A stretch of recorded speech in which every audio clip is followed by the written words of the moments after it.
Magazine Dreams is coming out at the right time for so many reasons. Industry, self, country. Pictures have to be made at the right time, you know? So it's like a lightning bolt when something hits, you go, yeah, that one.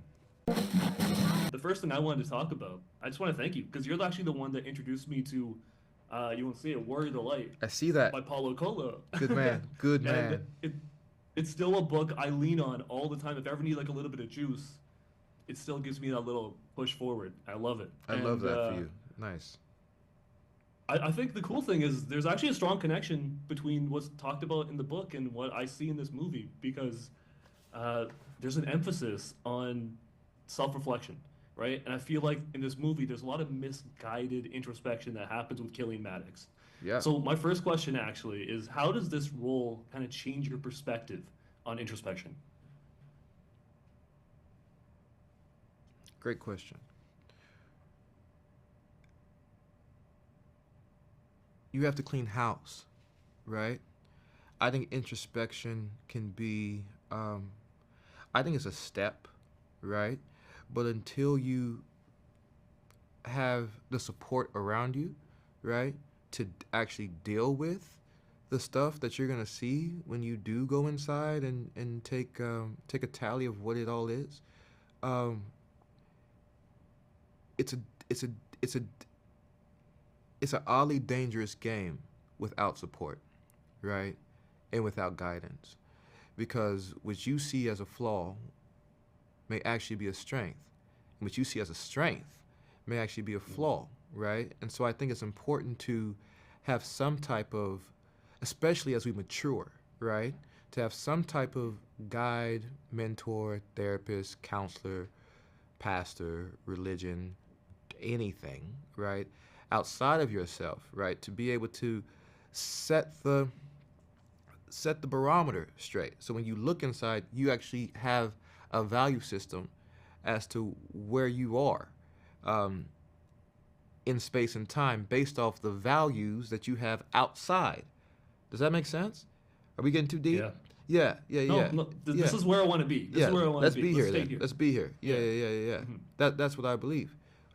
So yeah, I guess uh, that was the revelation, right, or the confirmation that that is what is needed in my life, right, as well as in Killian's, right, and it's not until but Killian's story is so excellent, right, because he's trying so hard, right. He's trying so hard, and he actually is trying to connect to other people, right? But he's got to go. He's got to go through this awfully dark, perverted, awful, heart wrenching journey, right? He has to. You want to go dark, right? He has to die, right? His dreams have to die, right? The idea of who he is and what he wants to be and how he wants to be that has to die, right? In order for him to then come up, right? And look inside and go, I'm brand new and I'm shiny. And now he's in the game of trying to grow that, right? But first, he's got to deal with all the dragons and the demons and all of that, right? That's what we're watching, right? This is what happens when you leave someone who I believe people are pure of heart initially, right? I believe we're born into the world that way. And over time, life begins to do things. And if you don't have the right tools to deal with those things, they pile up, right? And then something happens, right? That's what we watch in the film. Something happens. Ooh, something else happens. Ooh, something else happens. But he's so pure of heart that he keeps driving towards the light. The therapist is the light. The grocery store girl he's got a crush on, that's the light. The sex worker, that's the light, right? These are grandpa, that's the light. You know what I mean? He keeps driving towards that. And when he gets close to it, it illuminates something in himself, and he goes, no. So when he goes to his introversion, right, when he begins to look at inside himself, it's been brought to light by his relationship with this person that didn't work out too well. And now he has to go, okay, I got to get rid of that, right? Then you can go on to the next person. Oh, no, that didn't work. I got to get rid of that. Oh, that didn't work. I got to get rid of that, right? And so at the end, right, when he's actually in some ways exercised the magazine dream in this path that he's on, he can then, with a clean slate, right, with a clearer conscience and heart and engine, move towards his own personal destination. So I think I kind of want to stay on that path because it also kind of relates to what you talked about in an article recently where you said one of my jobs as an actor is to let people see themselves, to give them an opportunity to examine themselves through me. Yeah. And with a movie like this, people are going to take a lot of different things from it. There's so much strong messaging about masculinity, Yep. but how do you kind of navigate the idea of being like a voice of reason when someone watches a movie like this versus people misinterpreting it and you becoming like a cult hero for people who identify with this as truth, like the early version of Killian as truth? I think that's a very, very great chat to have, and I think that's the conundrum, right, of being an artist and making art, right. Here's the picture. Here's the movie, right. What we put in the movie, right. The intentions we have with the movie. If you think of the movie as a character or a person, right, you don't know. You need to spend more time with them, right, in order to really understand who they are. What is this movie really about? Now, I don't make a movie. I love people to rewatch movies, right? But I assume everyone's gonna watch this thing one time, so we better put it in there really good, really clear, right? So people bring to the audience, people bring to the film what they're already carrying. You know what I mean? And so, best case scenario, someone is attached to some of the negative elements of it and think that's what that is, right? But then someone is also connected, so another person, perhaps in their household or at their barbershop or at their gym or at their salon, is connected to another part, and then what happens then? These two people begin to have a chat and say, I don't think that's what it's about. I don't think that's what it's about, blah, blah, blah. And they have a chat, right? And then they begin to try to understand something different, right? That would be my goal. I can't control anything. I definitely can't control what someone thinks about the film or thinks about the messaging of the film, you know. I know that it's made with intention to communicate, right? To incite catharsis in some way. And so how anybody grabs onto it, that's their business, you know. But as long as they grab onto it, knowing that it's made from love and the objective, right? My objective as an artist is always to heal, right? Myself and the audience. I'd like to just ask, first of all, what it's been like just sitting on this movie for the last couple of years, knowing what you've had in the chamber and what your emotions are now as the whole world finally gets to watch it.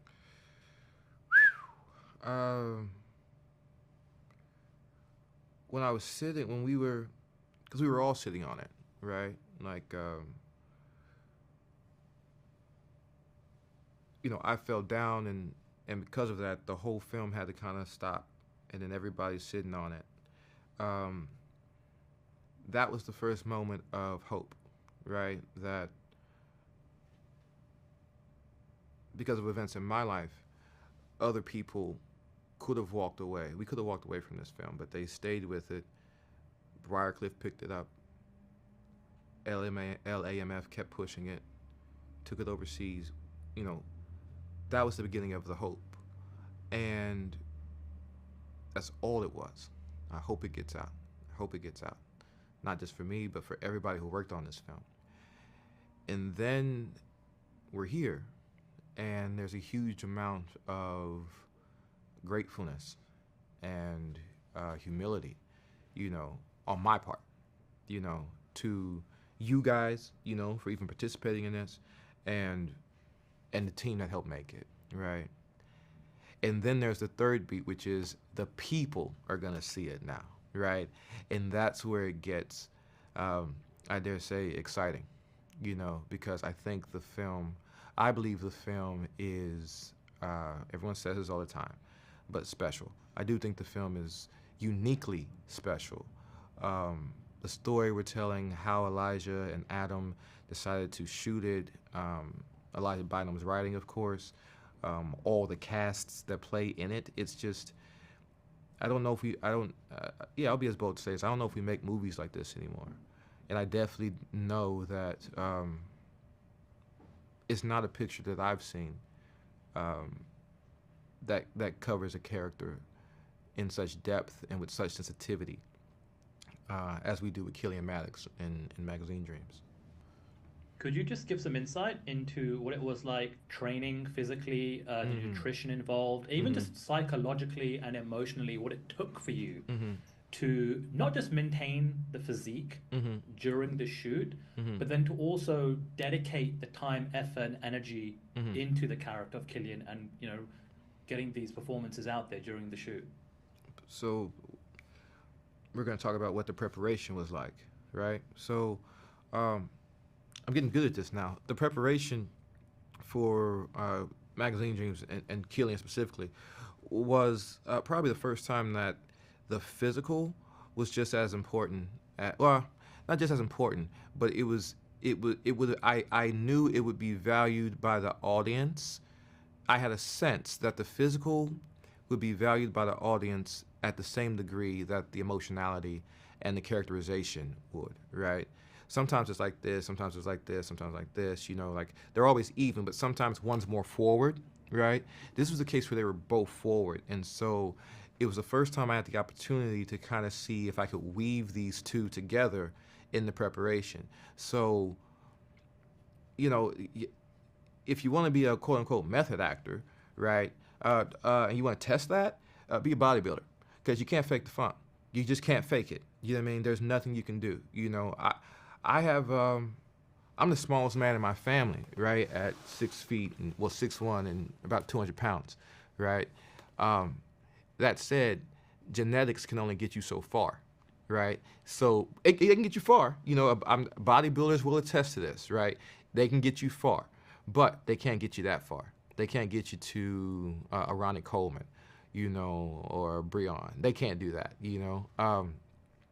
So that became the work, right? Killian would understand what he was eating, right? I didn't have to understand what I was eating, right?